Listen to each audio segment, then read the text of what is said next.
This post has been updated with the latest news. A United States senator was brutally attacked at his home more than a month ago, allegedly by his neighbor, and we still have no idea why. The neighbor pleaded not guilty to misdemeanor assault a few days later, but both sides have only hinted at motives.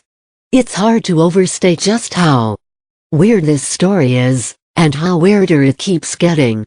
To that point, the Washington Post's Justin Juvenal recently stalked the gated community where Senator Rand Paul lives to try to get a handle on what happened, or better yet, why no one's talking about what happened.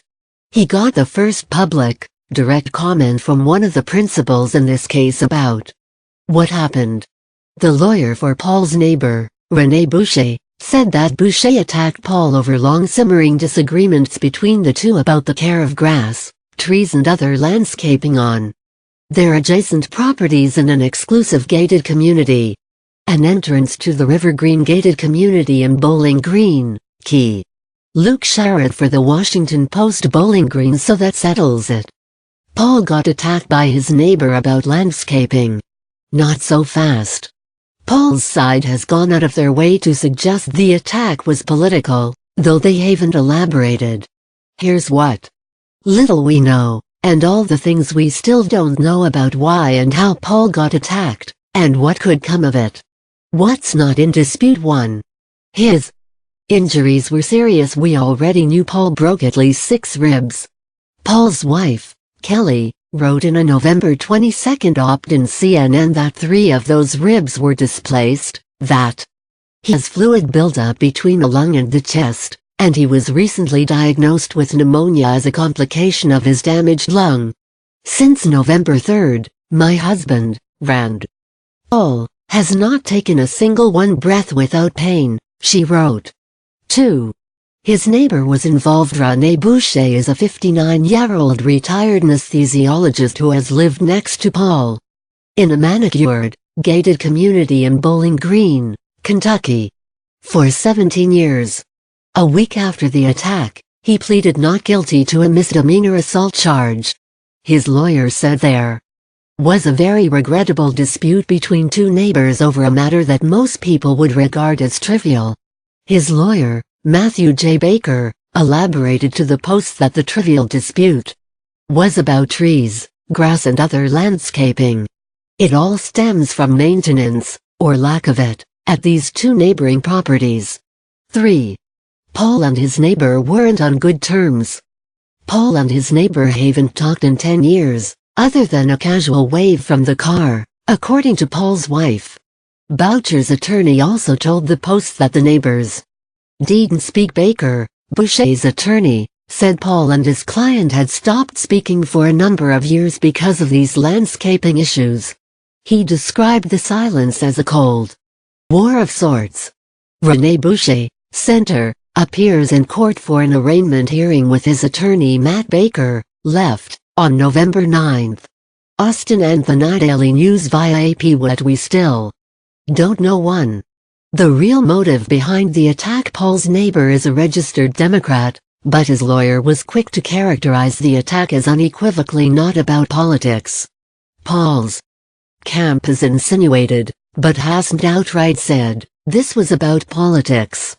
Paul has tweeted links suggesting his neighbor's liberal bent had something to do with it. May Robert Mueller Fry, Trump's Grenades, an account with the name of Paul's neighbor, tweeted in May, based on a story Paul directed his Twitter followers to read. Paul's camp has also denied the attack was preceded by any kind of fight, about landscaping or otherwise. This was not a fight.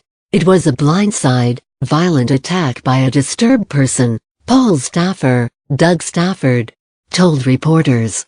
Anyone claiming otherwise is simply uninformed or seeking media attention. 2. Why neither side has explained the events. Reporters from across the country have repeatedly tried to get our account of the situation directly from the senator, his staff and local law enforcement, to no avail.